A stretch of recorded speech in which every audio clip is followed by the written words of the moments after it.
This presentation, titled Consulting or Adding Value, Where Do You Stand?, comes to us from Wendy Edwards. Wendy has more than 30 years of experience as an auditor, consultant, and in-house quality professional, specializing in high and low-risk food industries. She is currently the head of food safety and quality for a New Zealand-owned business that employs 1,500 people and generates revenues of about 300 million New Zealand dollars. The organization's manufacturing operations in New Zealand and Australia are SQF certified and export food to around 18 countries. In 2019, Wendy was awarded SQF Practitioner of the Year at the SQFI Quality Achievement Awards ceremony. And with that, take it away, Wendy. Thanks, Mike. Today I thought I would share some ideas around, as an auditee, around this concept of consulting or adding value. And I appreciate that this is a controversial topic. I remember back when I was auditing, it was certainly something that would divide rooms and conversations.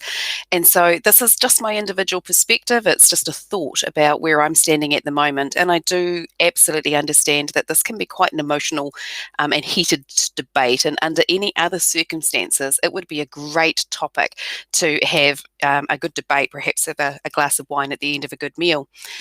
However, at the time that we are having this webinar recorded, this is me. I'm looking very happy, despite the fact that, in fact, we are in lockdown in New Zealand at the moment due to the COVID-19 pandemic. So I'm confined to my bubble, and the bubble is the term that we've all been referring to. I'm not sure if that's used in other countries, but certainly in New Zealand, we talk about staying in our bubble. And we've been here for many weeks now, and it's almost starting to feel normal. Without any face-to-face contact with the outside world, I reflect that it would be really easy for us to think, or that we're unique, or even me to think that here in my household that we're unique, and that somehow the rest of the world was just carrying on as normal, and that what we're doing is unusual. But actually, I know that about a third of the world is in lockdown, and that's based on the last time I looked at the statistics. So I thought about this and thought, when you're isolated, when you have a very limited view of what's happening outside of your immediate surrounds, it's actually really easy to start to think that perhaps you're special, or in some way the circumstances that you face are unique. I'm really fortunate that here in my little lockdown bubble, I have access to the internet, and I can get reliable statistics and information from trustworthy sources about what else is going on out there, and to be able to make some good decisions here in my bubble based on information that's out in the bigger world. But I do, again, as I say, I think it would be really easy to become quite insular if you didn't have that. And as I was thinking about what I might talk about for this particular webinar, I was thinking that, the same truth actually applies in our workplaces. So here's me in my little bubble down the bottom there as a yellow bubble. And I was thinking back in my auditing days. I audited for one of New Zealand's largest audit bodies for a period of time, and we would go into businesses and they would say to us, this particular clause of a standard, that might apply to other people, but not to us. We're unique, we're a bit different. And I wondered, have you had the same experience? So as you go around auditing all these businesses, in many ways, those businesses are all sitting in their own bubbles, and you get that wonderful opportunity to see everything else that's going on and to get that broader view.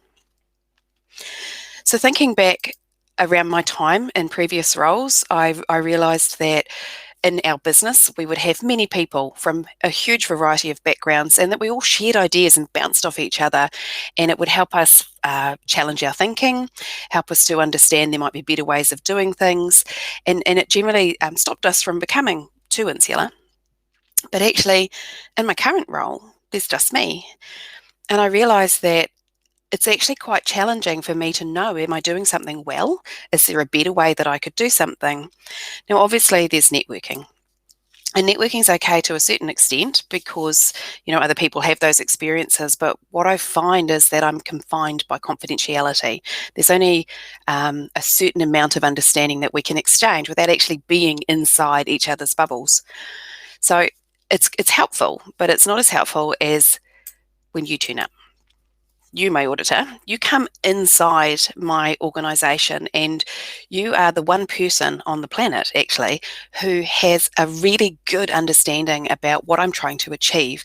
You have a good understanding of the challenges that I face here in my bubble, and you actually bring with you that broader perspective of other things that are happening out in everybody else's bubbles.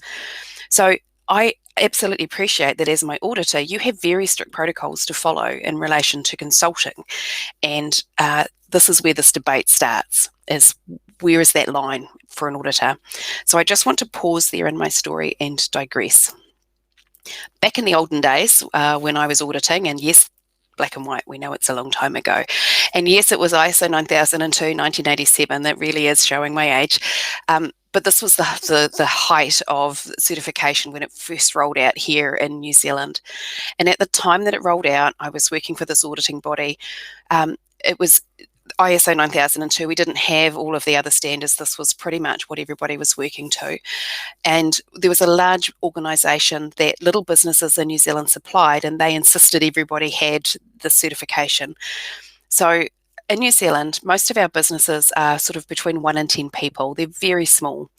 And the idea of having to come up with something as complex and new and foreign to them as an ISO quality management system was quite challenging. But they were all supplying the big business, and the big business needed them to have something. So what they would do, and not surprisingly, is a new industry popped up, a little one-man band, a consultancy. And we had a consultant that became familiar to all of us in the auditing company, who developed an ISO 9002 compliant manual. And he would sell it to the little one-man, two-man, three-man businesses over and over again. So what would happen is that we would be sitting in the office back when desktop reviews required an actual physical manual to be couriered to you. And the manual would arrive, and we would know before we'd even open to the courier parcel by just looking at the front that this was going to be another cookie cutter manual. We knew that nothing will have changed except for the company name and the organisation chart. And I'll be honest, I did groan a little bit inside. But hey, they were easy to do desktop audits on because we'd read them so many times, and we would know that technically this manual was going to be compliant. But we'd also know that it was going to be incredibly long-winded, it was incredibly formal, and it was overly complex, but compliant nonetheless. Our little businesses in New Zealand, our business owners, are renowned for getting the hang of something and finding ways to make things simpler. Number 8 wire mentality is the phrase that we use. And over time, these little businesses would get the hang of what this quality management system was doing, and they would simplify it and they would make it better for their business, which was great. And so you could say that, over that next 2 or 3 years, the manual did its job. It got them started, it allowed their business to continue, and then they took that and evolved it into what it needed to be, which is fabulous. Now, this same little person who was consulting, from time to time, would take off their consultant t-shirt and pop on their auditor's hat. And they would actually do consultancy contracted audits for our audit body. Now, would they be allowed to go and audit any of those manuals that they had provided? Absolutely not. Clearly, that would be a conflict of interest.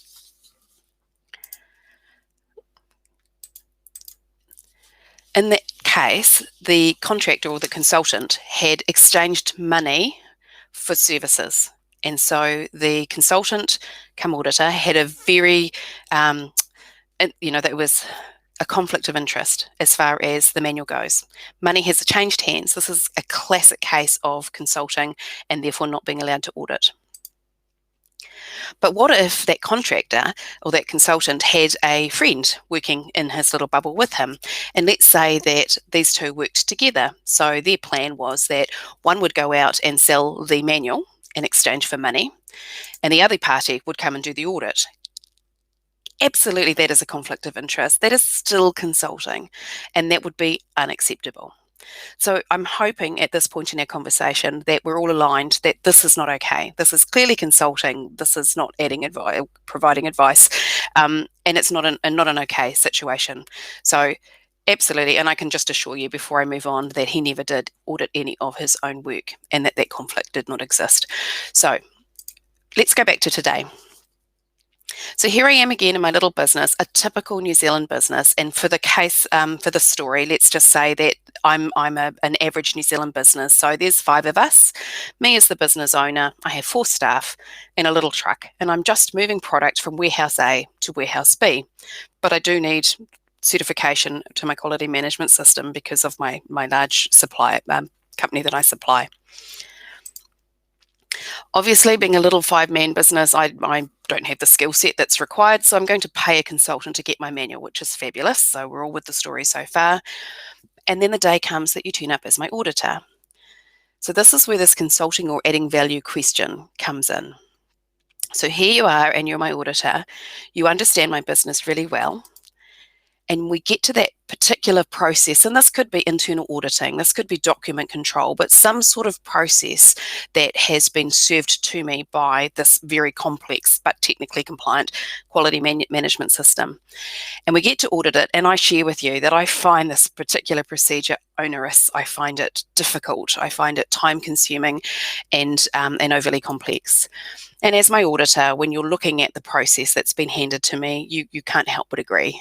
You can see that this is ridiculously over the top for my very small, simple business. And I guess this is the point where we ask that question. You give me an observation. This is scenario 1. You give me an observation and you say to me, well, that particular process is extremely complex and you could simplify that and still be compliant and achieve what you need to achieve. So in scenario 1, if I was to ask you, can you tell me how I might simplify that? You could say to me, absolutely not, because that would be consulting. Do I consider that adds value? Absolutely not. But I can't disagree with you. Certainly, if you don't tell me anything, it couldn't possibly be consulting. Let's go back and have a look at scenario 2. So scenario 2, you say to me, you really could make that more simple. And I ask you, how could I do that? And you say, here are 2 or 3 high-level concepts or things that I've seen working in other places of a similar type of organization. Is that consulting? Is it adding value? So from me, here in my little bubble, here's what I'm thinking.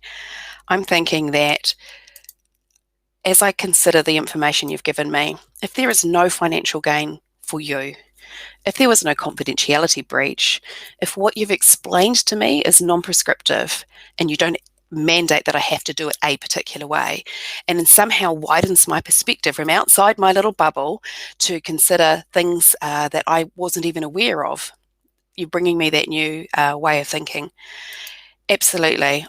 I don't consider that to be consulting. I absolutely consider that to be adding value. And that right there for me is the huge value of having an independent audit come through and look at what I'm doing for me as a business. So we know where I stand. I consider it to be adding value. And at this point, the question is, where would you stand? Well, thank you, Wendy Edwards, for that consideration of the question of consulting versus adding value in auditing. And that concludes this presentation.